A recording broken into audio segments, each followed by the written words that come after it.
আসসালামু আলাইকুম রহমতুল্লাহি ওবরকাতুহু। সম্মানিত দর্শক, স্মরণকালের সবচেয়ে একটি ভয়াবহ অবস্থার মধ্যে পড়েছে বিএনপি এবং সে তার রাজনৈতিক গতি হারিয়েছে, রাজনীতির যে পথ এটিও হারিয়ে ফেলেছে এবং রাজনীতি করার জন্য যে শক্তিমত্তা দরকার, যে সাহস দরকার, যে আত্মবিশ্বাস দরকার এবং যে চেইন অফ কমান্ড দরকার দলের মধ্যে, সেটি এখন সবচেয়ে নাজুক একটি অবস্থার মধ্যে রয়ে গেছে।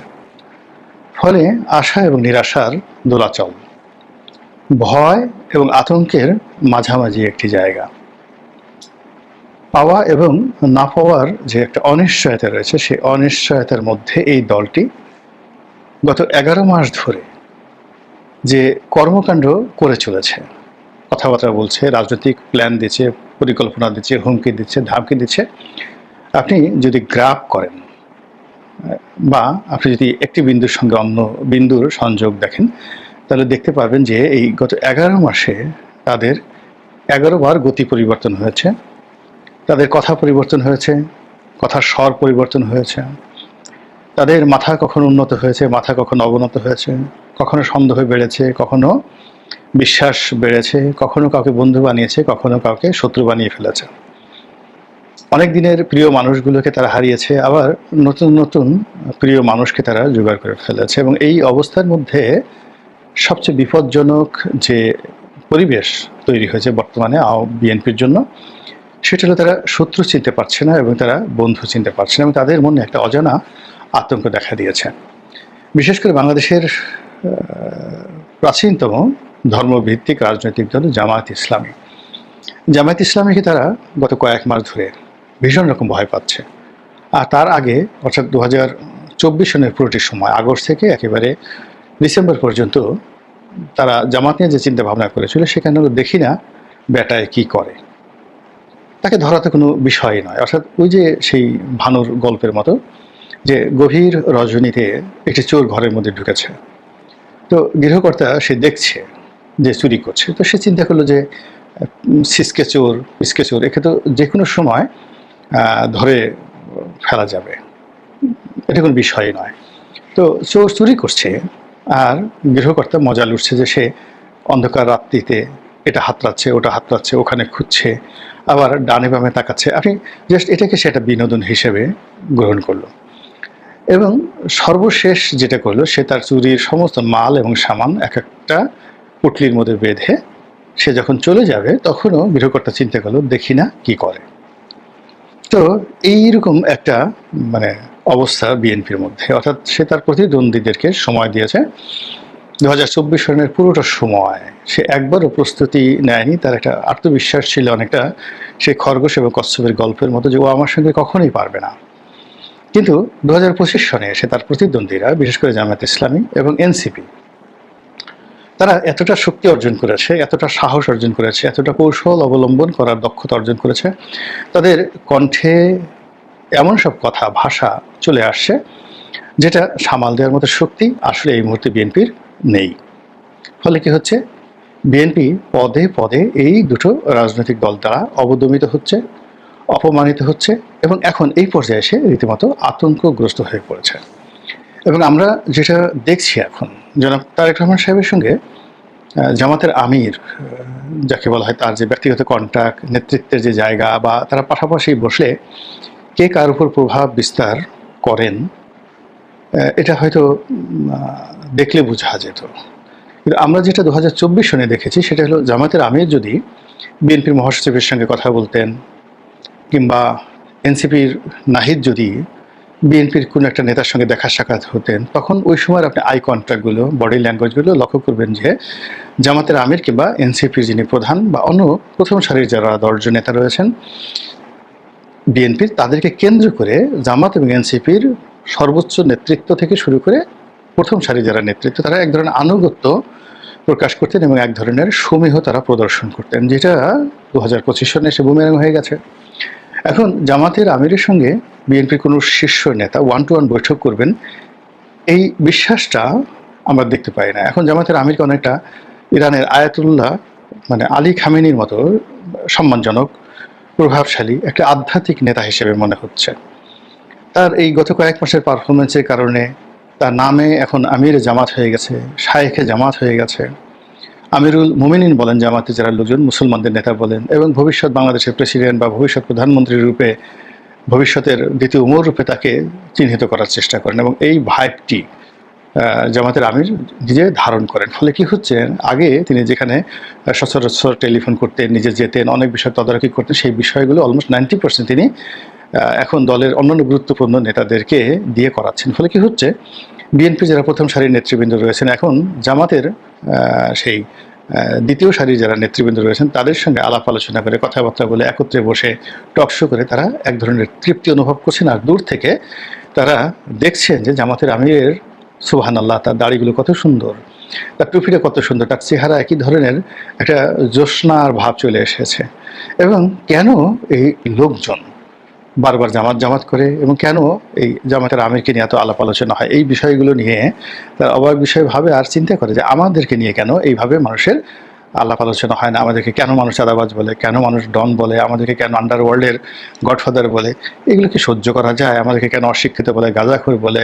মানে এগুলো নিয়ে প্রচলিত রাজনীতিবিদ যারা আছেন তাদের মধ্যে বিএনপি শীর্ষ নেতারা, যাদের রীতিমধ্যে নানা রকম ট্যাগ রয়েছে বা হয়ে গেছে, তারা ভীষণ রকম অস্বস্তির মধ্যে পড়েছেন। এনসিপিরও একই অবস্থা। এনসিপি যারা নেতা, কয়েকজনের নাম ধরেন, যেমন ধরুন যাকে বলা হয় নাহিদ, সার্জিস, তারপরে যাকে বলা হয় হাসনাত আবদুল্লাহ, তো ওনারা তো আছেন। এর বাইরে মন্ত্রিপরিষদে আছেন মাহফুজ এবং আসিফ মাহমুদ সজীব ভুঁইয়া। এখন মাহফুজ এবং আসিফ মাহমুদ সজীব ভুঁইয়ার যে দাপট, সেই দাপটের পাশে ব্রিগেডিয়ার সাখাওয়াত, রেজওয়ানা কিংবা ধরুন আসিফ নজরুল, তাদেরকে একেবারে নিতান্তই অপরিপক্ক মনে হয়। দেখে মনে হয় যেন তারা মাহফুজ কিংবা আসিফ মাহমুদ সজীব ভুঁইয়া তাদের প্রাইভেট সেক্রেটারি হতে পারলে তাদের খুব ভালো লাগতো। কিংবা ধরুন এই যে প্রেস সেক্রেটারি শফিকুল সাহেব, তিনিও এনসিপি বা ওই এনসিপির যারা নেতৃবৃন্দ এবং এনসিপির যে গ্রুপটি সরকারে রয়েছে তাদেরকে তিনি যে প্রিভিলেজ দেন, তিনি এখন ডক্টর ইউনূসের সবচেয়ে ডিফ্যাক্টো রাইট হ্যান্ড। তাতে মনে হয় না যে তিনি আসিফ নজরুল বা অন্য কোনো উপদেষ্টাকে ঠিক ওই রকম পাত্তা দেন যেভাবে তিনি আসিফ মাহমুদ সজীব ভুঁইয়াকে পাত্তা দেন। তিনি নাহিদ সাহেবকে বলে দিয়েছেন যে ভবিষ্যৎ প্রধানমন্ত্রী, তিনি কিন্তু ডক্টর মোহাম্মদ ইউনূসকে ভবিষ্যতের প্রধানমন্ত্রী বা প্রেসিডেন্ট বলেননি। তো কাজেই তাদের যে গুরুত্ব এসে 2025 সনে বেড়ে গেছে। ফলে আমরা দেখতে পাই যে নাহিদ সাহেব যদি কোথাও যান, হাসনাত আবদুল্লাহ সাহেব যদি কোথাও যান, সার্জিস কোথাও যান, তো সেখানে যদি বিএনপির শীর্ষ নেতারা উপস্থিত থাকেন, বিএনপির শীর্ষ নেতারা এগিয়ে গিয়ে তাদের সাথে করমর্দন করেন, আর তারা মানে এমনভাবে হাসেন, এমনভাবে হ্যান্ডশেক করেন, এমনভাবে কথাবার্তা বলেন, মনে হয় যেন নেতৃত্ব এবং কর্তৃত্বটা এখন তাদের হাতে চলে এসেছে। আমি কয়েকটি ভিডিও ফুটেজে দেখলাম যে হাসনাত আবদুল্লাহ সাহেব দাঁড়িয়ে আছেন, বিএনপির সালাউদ্দিন সাহেব সেখানে যাচ্ছিলেন, তিনি আবার ফিরে এসে হাসনাত আবদুল্লাহর সঙ্গে সালাম বিনিময় করলেন, হ্যান্ডশেক করলেন, এবং হাসনাত আবদুল্লাহ সালাউদ্দিন সাহেবকে কিছুটা প্রশ্ন করলেন বা কোনো একটা বিষয়ে কিটিং, মানে অনেকটা আছে না যে আমরা যোগ করি, তো হাসি মুখে কিছু একটা তিনি যোগ করলেন, এবং সেই যোগ শুনে সালাউদ্দিন সাহেব শিশুর মতো সুন্দর করে হাসলেন। এই দৃশ্য আমরা 2024 সনে কল্পনাই করতে পারতাম না। এর বাইরে যাকে বলা হয় নাহিদ সাহেব, তিনি তো একেবারে রীতিমতো গ্র্যান্ড লিডার। তিনি এবং তার যারা লোকজন রয়েছেন, শীর্ষ যারা নেতৃবৃন্দ রয়েছেন, তাদের বডি ল্যাঙ্গুয়েজ আপনি চিন্তা করেন। এখানে যে কোটি মেয়ে যাচ্ছেন তার মধ্যে ডাক্তার তাসমিন জারা, তো তাসমিন জারা সালাউদ্দিন সাহেবের কন্যার মতো, একেবারে কন্যার মতো। তারপরে সালাউদ্দিন সাহেব যে পরিবার থেকে এসছেন, উনি একজন বিসিএস কর্মকর্তা ছিলেন। আপনি চেহারা শুরু দেখলেই বুঝতে পারবেন যে অনেকটা অ্যারাবিয়ান স্টাইলের তার গায়ের রং।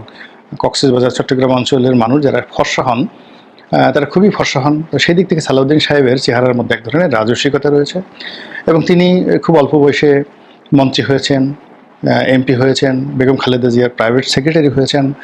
অর্থাৎ রাজনীতি, রাজতন্ত্র, আভিজাত্য এই বাংলাদেশে যা কিছু বোঝায় সেটা সালাউদ্দিন সাহেব পুরো মাত্রায় পেয়েছেন। আমাদের সেই 80-র দশকে যারা বিসিএস পাশ করে ম্যাজিস্ট্রেট হতেন তারা তো জানাতেন না লোক না, তারা সিএসপির মতোই সম্মানিত। তো সেখান থেকে তার ক্যারিয়ার শুরু। তো সেই সালাউদ্দিন সাহেবের পাশে যখন তাসমিন জারা, এখন আপনি দেখবেন যে তাসমিন জারা ভালো ছাত্রী, অক্সফোর্ড থেকে সে ডাক্তারির উপর ডিগ্রি নিয়েছে, ঢাকা মেডিকেল থেকে হয়তো সে ডাক্তারি পাস করেছে। তো এরকম তো বাংলাদেশে বিদেশে হাজার হাজার ডাক্তার ঘুরে বেড়াচ্ছে। কিন্তু আপনি যদি তাসমিন জারার চেহারার দিকে তাকান তাহলে দেখবেন যে তার সব কিছু আমাদের বাংলাদেশের আভ্যন্তরীণ বাংলার একটা নিম্ন মধ্যবিত্ত পরিবারের চেহারা, সুরত, মন, মানসিকতা, ড্রেস কোড, কথাবার্তা থেকে শুরু করে সব কিছু।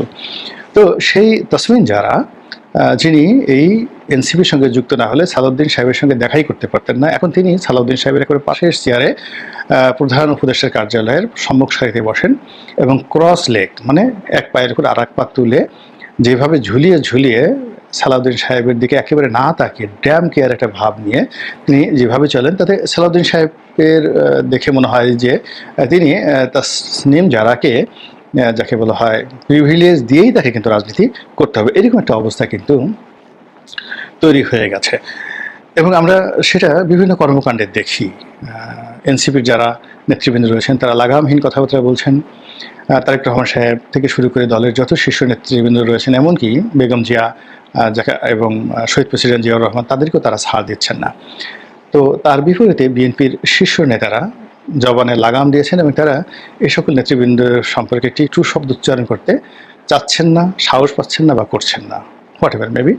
অন্যদিকে দলের যারা তরুণ তুর্কি রয়েছেন, যেমন এশরাক সাহেব রয়েছেন, তারপরে রবিউল ইসলাম নয়ন নামে যুবলীগ নয়, যুব দলের একজন নেতা রয়েছেন। যুব দলের দুটো ভাগ রয়েছে, ঢাকা মহানগরীর একটা দক্ষিণ একটা উত্তর। তো সম্ভবত দক্ষিণ সিটির তিনি সাধারণ সম্পাদক বা এরকম কোনো একটা বড় পদে থাকবেন রবিউল ইসলাম নয়ন, ইতিমধ্যে বেশ আলোচিত হয়েছেন নানা কারণে। তো তিনিও ঠিক কট্টর ভাষায় সেই এনসিপি এবং জামাতের অনেক নেতাকে বা চরমোনাই নেতাকে সমালোচনা করেছেন বটে, কিন্তু সিনিয়রদের মধ্যে একমাত্র ফজলুর রহমান সাহেব ছাড়া আর কেউ কিন্তু জামাত নিয়ে বা এনসিপি নিয়ে এখন পর্যন্ত একটা ট্রু শব্দ করেননি। ইট মিনস জামাত এবং এনসিপিকে বিএনপি শীর্ষ নেতারা ভয় পাচ্ছেন, অথবা তাদেরকে অ্যাভয়েড করতে চাচ্ছেন, অথবা তাদেরকে পাত্তা দেওয়ার মতো কোনো কারণ খুঁজে পাচ্ছেন না। ফলে ওরা যা বলে বলুক, উই ডোন্ট কেয়ার, ওটা আমাদের কিছু আসে যায় না, এটা হতে পারে। কিন্তু বাস্তবতা হলো যে যেভাবে এনসিপির কর্মকাণ্ডের কারণে, জামাতের কর্মকাণ্ডের কারণে প্রতিদিন বিএনপিকে তার ট্র্যাক চেঞ্জ করতে হচ্ছে, বিএনপিকে তার ভাষা পরিবর্তন করতে হচ্ছে, এবং এনসিপি এবং জামাতের যে সম্মিলিত সিদ্ধান্তের সঙ্গে তাদেরকে তাল মিলাতে হচ্ছে, সেটা বিএনপির জন্য খুবই উদ্বেগজনক। যেমন গোপালগঞ্জের ঘটনা যেভাবে ঘটল, সেক্ষেত্রে দেশের প্রধানতম রাজনৈতিক দল হিসেবে বিএনপির যে স্ট্যান্ড থাকা দরকার ছিল, বিএনপির যে কথাগুলো বলার দরকার ছিল, এবং যেভাবে মানে এই গোপালগঞ্জের ইস্যুটিকে তাদের সামনে আনা উচিত ছিল, সেটা কিন্তু তারা পারেনি, তারা একেবারেই পারেনি। না পেরে তারা সেই ডক্টর মোহাম্মদ ইউনূসকে খুশি করার জন্য, এনসিপি খুশি করার জন্য, জামাতকে খুশি করার জন্য তারা সেই আওয়ামী লীগের বিরুদ্ধে কথা বলা শুরু করেছে। তারপরে গোপালগঞ্জে যা কিছু ঘটেছে এটি নিয়ে ওইভাবে তারা রাগ ঢাক করেনি। তো এটা তাদের যে মানসিক চিন্তা, এটা সম্পূর্ণ বিপরীত। এই গেল এক। ২ নম্বর হলো যে মাইলস্টোন কলেজে যে নির্মম ঘটনা ঘটেছে, বিমান বাহিনীর একটি জঙ্গি বিমান সেখানে আশ্রয় পড়েছে, এর ফলে যে হতাহত হয়েছে স্মরণকালে, সেই হতাহতকে কেন্দ্র করে সারা বাংলাদেশের যে সহিংসতা চলছে, এখন জামাত এবং এনসিপির যারা লোকজন তারা ১০ মুখে বলার চেষ্টা করছে যে এই কাণ্ড ঘটিয়েছে, মানে এই যে সহিংসতা চলছে, এই কাণ্ড ঘটিয়েছে মূলত ছাত্রলীগের বা যুবলীগের যারা সন্ত্রাসী রয়েছে, তারা ঘাপটি মেরে এই ছাত্র জনতার মধ্যে মিশে গিয়ে সাধারণ আমজনতা বা ছাত্র জনতা তাদের আবেগকে পুঁজি করে ওখানে তারা সন্ত্রাস ঢুকিয়ে দিয়েছে। কাজেই আওয়ামী লীগকে আবার প্রতিহত করতে হবে, আবার আওয়ামী লীগের লোকজনদেরকে মারধর করতে হবে, এবং আওয়ামী লীগের সহায় সম্পত্তি যা কিছু আছে সেগুলোকে আবার তছনছ করতে হবে। এই যে তাদের যে মনোবৃত্তি, এটার বিপরীতে ডক্টর মোহাম্মদ ইউনূসের যা করার দরকার ছিল তা যেমন তিনি করতে পারেননি, বিএনপির যা করার দরকার ছিল বিএনপি সেটা করেনি। বিএনপি বরং যেটা করেছে, আওয়ামী লীগের একটি পরিত্যক্ত ভবন, বঙ্গবন্ধু এভিনিউতে আওয়ামী লীগের কেন্দ্রীয় কার্যালয়, যেখানে গিয়ে সাধারণত ছিন্নমূল মানুষেরা মলমূত্র ত্যাগ করে, একটি অ্যাবান্ডেন্ট পরিত্যক্ত ভবন, এবং সেই ভবনে গিয়ে দেখা গেল এই ঘটনার পরে বিএনপি এবং এনসিপির যারা লোকজন তারা যুগপৎভাবে বাতি জ্বালিয়েছে, ভিতরে গিয়ে তারা পোস্টার সেটে দিয়েছে, এবং অত্যন্ত মানে জড়োয়া ভাইয়ের মতো মনে হয় যেন একই বৃন্তের দুটো ফুল, নদীর এপারে আর ওপারে যেভাবে দুটো কুল একেবারে নদীর আপন হয়ে মধ্যে স্রোতধারা প্রবাহিত করে, ঠিক তদ্রূপ আওয়ামী লীগ অফিসের এক পাশে এনসিপি আর এক পাশে বিএনপি, তারা একত্র হয়ে ওরকম একটা পরিত্যক্ত ভবনকে কেন্দ্র করে, যেখানে আওয়ামী লীগের কোনো লোক নাই, জন নাই, আওয়ামী লীগের ভূত থাকতে পারে, প্রেত থাকতে পারে, আওয়ামী শয়তান থাকতে পারে, ইবলিস থাকতে পারে, কিন্তু দৃশ্যমান ওখানে কোনো, যাকে বলা হয় বনি আদম, আওয়ামী লীগের বনি আদমকে আমরা দেখিনি। কিন্তু সেটাকে ভয় পেয়ে বিএনপি এবং এনসিপি এই 2 দিন আগে তারা যেখানে পরস্পরের প্রতি বিষোদ্গার করেছে, কক্সবাজারে মারামারি করেছে, তারপরে শেষে চকরিয়াতে তারা মারামারি করেছে, অন্যান্য এলাকাতে যে সকল মারামারি হয়েছে বিভিন্ন এলাকাতে, এর পেছনে ধরে নেওয়া হয় যে বিএনপির একটা বিরাট হাত রয়েছে। তো সেই বিএনপি এই ঢাকা শহরে মাইলস্টোনের এই ঘটনার পর তাদের মনে হয়েছে যে এখন এনসিপির সঙ্গে তাদেরকে কমপ্লাই করতে হবে, এবং সেই কমপ্লাই করতে গিয়ে তারা এনসিপির অনুসরণে আওয়ামী লীগ অফিসে চলে গেছে। তো এতে করে এনসিপি বা বিএনপি কিংবা জামাত যদি এই কাজের সঙ্গে সম্পৃক্ত হয়, এতে আওয়ামী লীগের কিছুই হবে না, কিন্তু এই নামটি আওয়ামী লীগের অফিস, বঙ্গবন্ধু এভিনিউ, যেটা মানুষ ভুলে গিয়েছিল, সেটাকে আবার স্মরণ করে দেওয়া হলো। তো একে তো নাসুনি বুড়ি, তার উপরে ঢোলের বাড়ি, মানে শেখ হাসিনা তো এমনি ওখান থেকে নানা রকম বক্তৃতা দিয়ে বেড়াচ্ছেন, বিবৃতি দিয়ে বেড়াচ্ছেন। এখন যদি তিনি বলেন যে আমাদের পরিত্যক্ত ভবন তারা পরিষ্কার করছে, আমাদের পরিত্যক্ত ভবন তারা পাহারা দিচ্ছে, ওখানে তারা অফিস করার চেষ্টা করছে, ওকে ফাইন, যেভাবে হোক তারা ওখানে অফিস করুক, আমি এটা করতে দিলাম, সময় হলে আবার আমি তাদেরকে সেখান থেকে তাড়িয়ে দেবো। বলেন তো, মানে ন্যূনতম লজ্জাবোধ যদি থাকে, তাহলে এই কথার আপনি কিভাবে উত্তর দিবেন? প্রত্যেকটা রাজনৈতিক দলেরই একটা স্বতন্ত্র বৈশিষ্ট্য থাকবে, স্বতন্ত্র প্ল্যান থাকবে, পরিকল্পনা থাকবে, প্রতিদ্বন্দ্বিতা থাকবে, প্রতিপক্ষ থাকবে, এমনকি শত্রু থাকবে। তো বিএনপি এই গত 11 মাস ধরে এভাবে শত্রু মিত্র অ্যাসার্টেন করতে পারছে না, নির্দিষ্ট করতে পারছে না। তার চেয়ে বরং জামাত এবং বিএনপিকে কখন অনুসরণ করার চেষ্টা করছে, কখন তাদের সাথে বিরোধিতা করার চেষ্টা করছে, আবার দিন শেষে ঘুরে ফিরে জামাতের সঙ্গে তারা একত্র হওয়ার বা বন্ধুত্ব করার জন্য তারা নানা রকম ফন্দি ফিকির যে চালিয়ে যাচ্ছে। এতে করে জামাত এবং এনসিপি যে শক্তিশালী হচ্ছে, এতে কোনো সন্দেহ নাই। আর অন্যদিকে বিএনপি যে ক্ষতিগ্রস্ত হচ্ছে এবং শক্তিহীন হয়ে পড়ছে, এই ব্যাপারেও আমার কোনো সন্দেহ নেই।